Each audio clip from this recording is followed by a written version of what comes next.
All right, MCU, everyone's favorite movie universe, under a lot of heat for just getting worse. Let's see if that's true. Let's put them in a tier list. See if we notice any trends. First up, the one that started it all, Iron Man. See, I really don't know where I'm going to be going with things. So I just want to say that I will probably be moving things around as I progress. Because I'll look at different movies and be like, oh, well, if this one's this one, then that one's got to be this one. But Iron Man, the first one, it definitely started off strong. Kicked off this whole thing.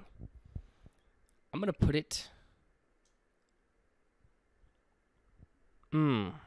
It's definitely at least an A.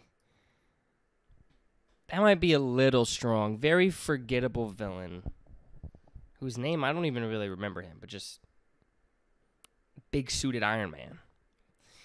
Now, the Incredible Hulk is one I actually remember very fondly. I remember liking this one very much. And I'm going to honestly... I think it's the best Hulk we've had in any of these movies. And that's not a shot at Ruffalo. Although I loved Edward Norton's performance in it. It's just with how they do the Hulk ever since then. Like, this is the only one that shows that the torture Bruce Banner goes through with being this Dr. Jekyll, Mr. Hyde thing. But is it quite B? Because that's what I'm leaning. I'm leaning B. But is it quite B? I'm going to put it in B for now. And we'll see. We'll see if it holds up as I go throughout this list. Now, the next up is Iron Man 2.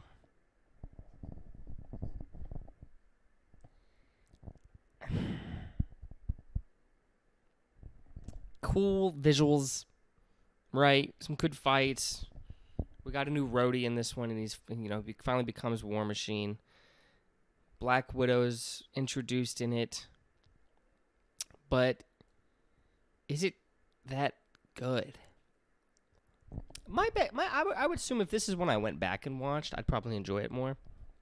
But I think as things currently stand, I'm going to put it in C. And I feel like another important thing to point out is this isn't based off movies in general. This is based off of Marvel movies, where they compare against other Marvel movies. So if I have one that seems kind of low, and you're like, well, it's not that bad. Well, maybe it's not. But compared to other Marvel movies, maybe it is. So I'm going to put that one C. Thor.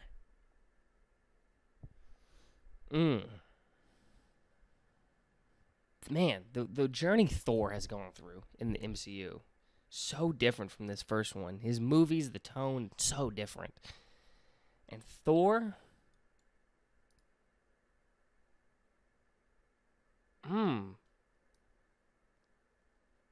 put it B.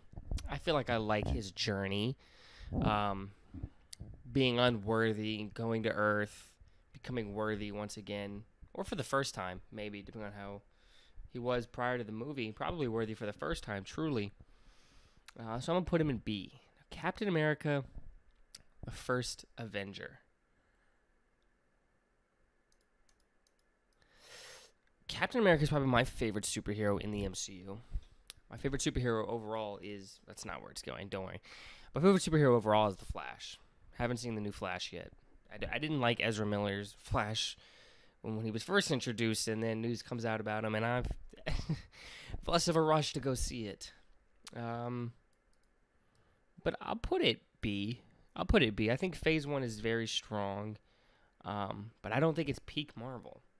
Now, Avengers, I'm going to put S. I mean, the spectacle of it, what it was when it first came out, was amazing.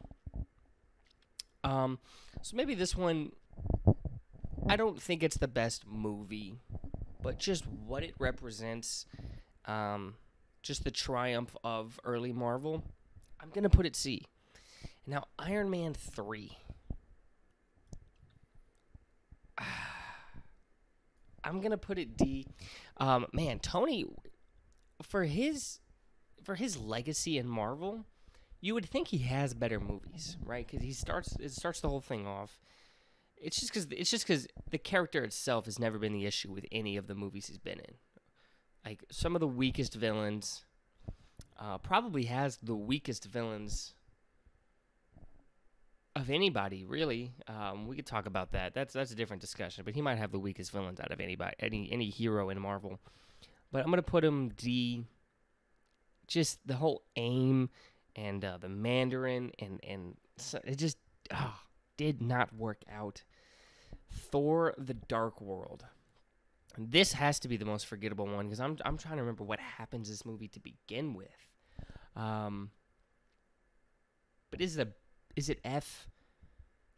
It might be F for Marvel. It might be F for Marvel.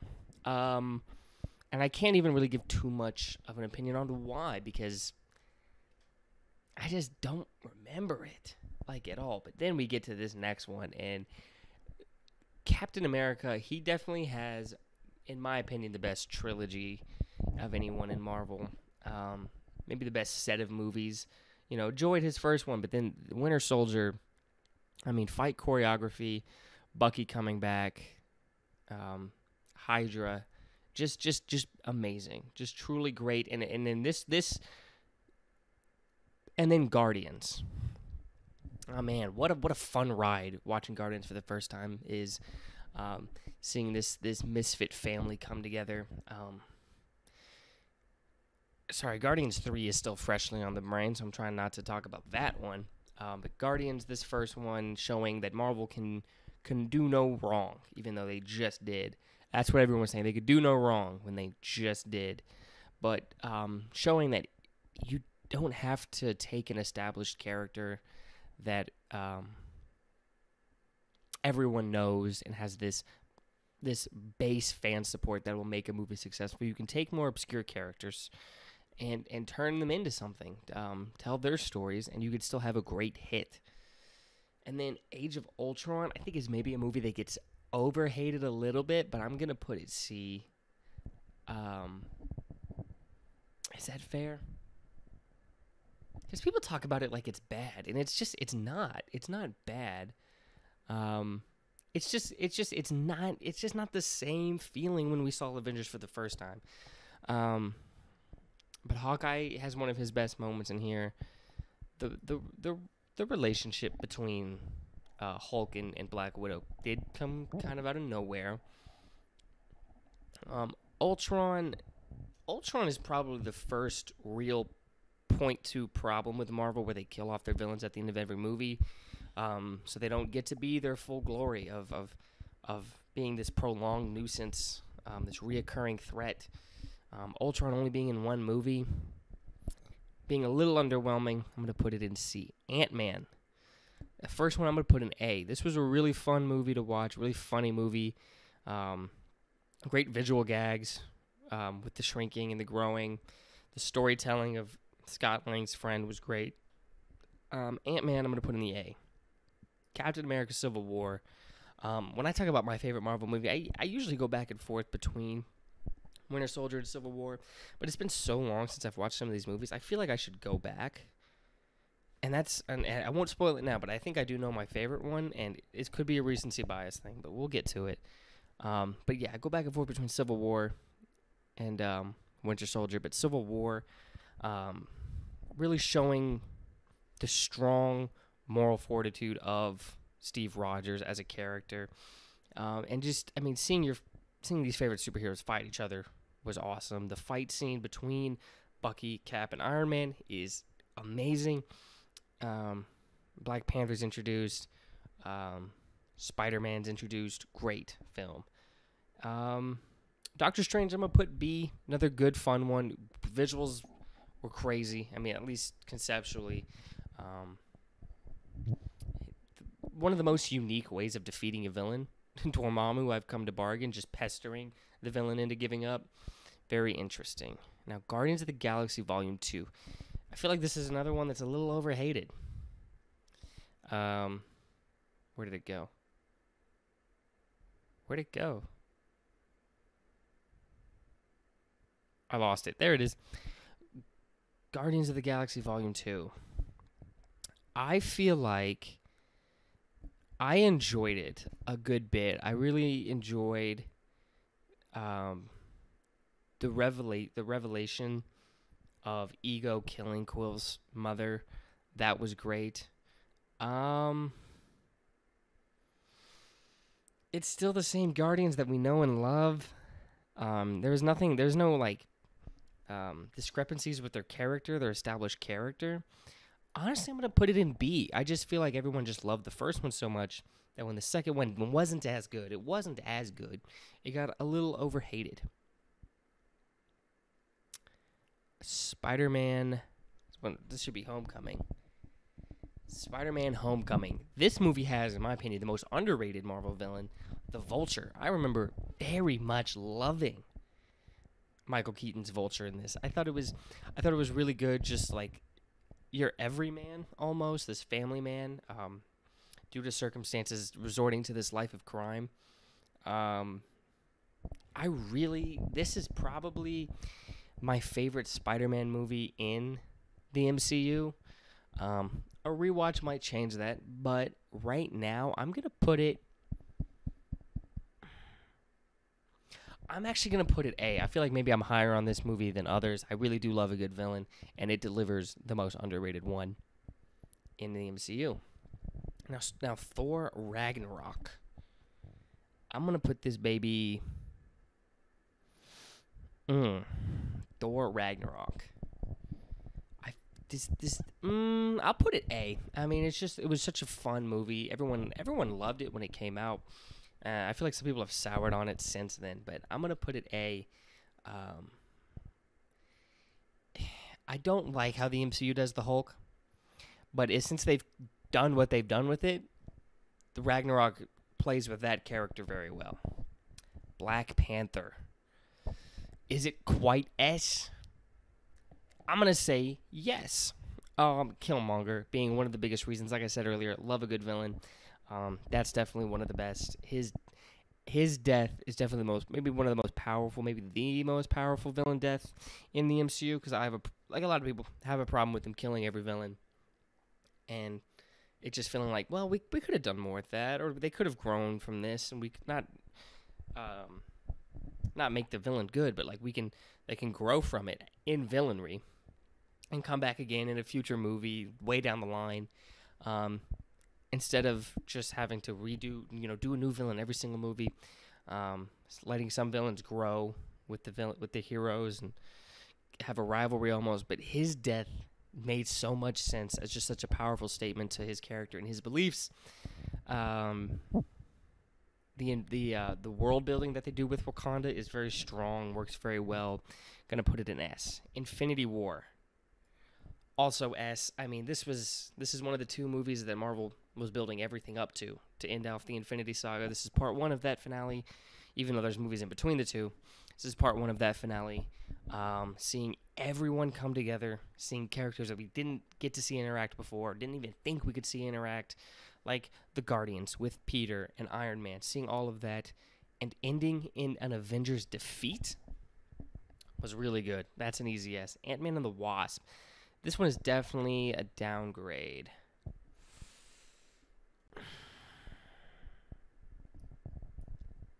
I'll put it C.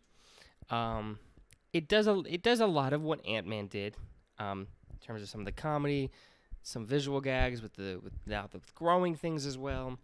Again, another really forgettable villain. I know they're coming back in Thunderbolts. Maybe some weird stuff is happening with that movie, but I'll put it C. And then Captain Marvel. This is a movie, a lot of people don't like Brie Larson, myself included. So that, for a lot of people, that's why they don't like it. To me, I'm not gonna lie and say it doesn't play a part. But I don't like it just because we learn about the character pretty much through flashbacks. Like, that's it. The character learns about themselves through flashbacks. We don't really see them, even without their memories showing who they are. They just become who they are as they remember things. And it's just a little weird to me. It's kind of the same reason. I love Breath of the Wild, but its story is kind of meh because of that exact same thing. Although we see Link being a hero, regardless of his memories. I'm not saying she's not necessarily a hero without him, but I'm going to put it D. I might just get rid of this E tier if nothing fills the gap here, which I don't think there will be. And then Endgame is an S tier. I mean,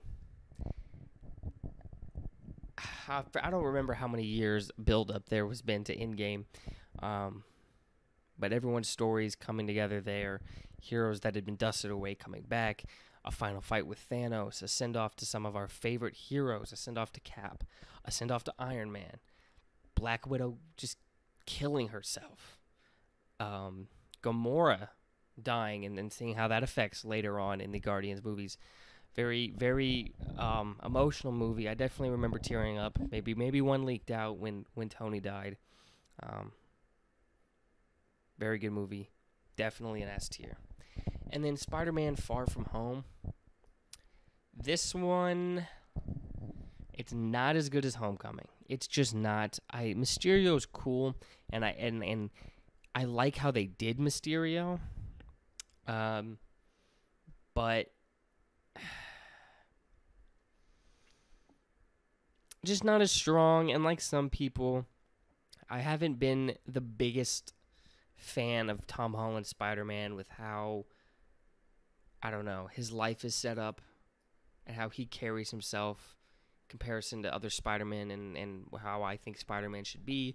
For reference, my favorite Spider-Man adaptation is probably Spectacular Spider-Man, but I'm going to put this one in the C category, Black Widow.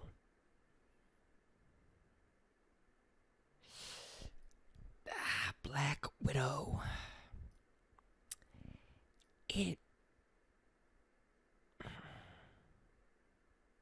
What happens in that movie? What happens in this movie? I'm trying to remember. Taskmaster's there, who is nobody. I know, like somebody's thought to have been dead daughter or whatever. I don't remember this movie. No one remembers this movie. I don't think anyone's going to have a problem with me putting in here. Shang-Chi was pretty strong. Some great martial arts. Enjoyed his character.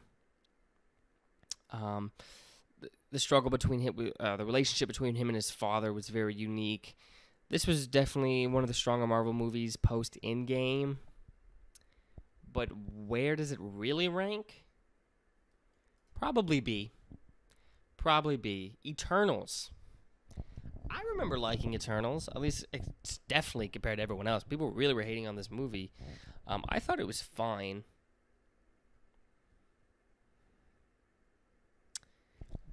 Honestly, I think I might do this. That feels actually about right. And I don't even really remember why. I thought it was a decent enough ensemble. Icarus turning into the villain was fine. This is just a very fine movie. Nothing really sticks with me, so I'm going to put it in D. Spider-Man No Way Home. If I was ranking these movies based on like first watch through, first theater experience, this would be an S, seeing everyone come together like that. But in terms of a movie in its entirety, I'm actually lower on it than most people. Well, I think there's been a turnaround on the opinion of No Way Home after it's had time to settle, and I think maybe more people are with me on that one. I'm not sure, but I'm going to put it in B tier. Doctor Strange, Multiverse of Madness. This is a little personal anecdote. This was a very unique theater-going experience for me because I'm with my family. Right before the movie starts, like before we even go in, we're getting drinks, and my dad gets a phone call, and we find out that my grandfather had a stroke. And then we just go see the movie.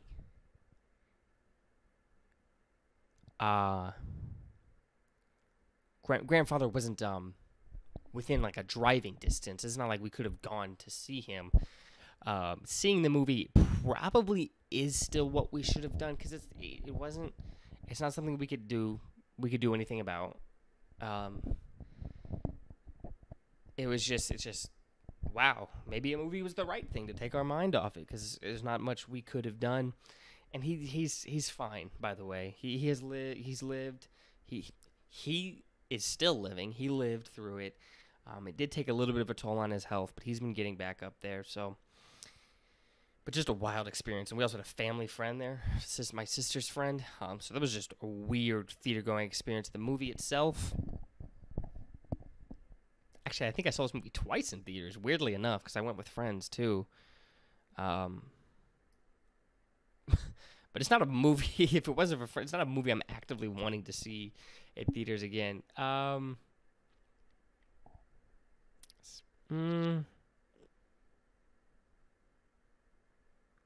between here. It's between here. It's some very good visuals with the multiverse. Some good gags. Some multiverse stuff is really neat. But is it better movie than these other ones? Is it as good as a movie as this one? No, I'm gonna put it there. Hopefully everyone's fine with that. Thor: Love and Thunder. This made everyone do a complete 180 on their feelings of Taika Waititi's directing of Thor and the style of Thor and how they're doing him in these movies. I don't remember hating it. Gore was underwhelming. Gore the God Butcher was definitely underwhelming. I don't care too much about his physical appearance. I thought it was fine, but the brutality of what his character could be wasn't utilized as well, given this probably PG-13 movie. I'm gonna put it in. Was it better than Multiverse of Madness? Probably not. I'll put it in D. I do remember thinking the kid fight scene was kind of whatever. Wakanda Forever. As good a sequel we probably have here, besides maybe the Captain America movies. As good a send-off as they could probably do to Chadwick Boseman. They did it very well. The emotions in this movie rang very high. Some of the stuff between Namor, Atlantis, and Wakanda was very interesting. Riri is just kind of in this movie, but I remember tearing up in this movie, and I feel like if I'm tearing up in a movie, it's hard for me not to put it pretty high. Ant-Man and Quantumania, Ant-Man the Quantumania, and the Quantumanium, or whatever it's called. Kang's on-screen presence was really good in this movie, and I feel like that was about it. Don't really remember caring much for Scott Lang's daughter. Paul Rudd is always a win. MODOK. I feel like I didn't hate MODOK as much as everyone else, but it still wasn't anything unique. Ooh, is that where it belongs? No, I'll put it D. But that's not too far off. And now, I've alluded to this movie a couple of times. But Guardians of the Galaxy 3 is so good. Maybe I should rewatch it. Maybe I'm remembering it too well.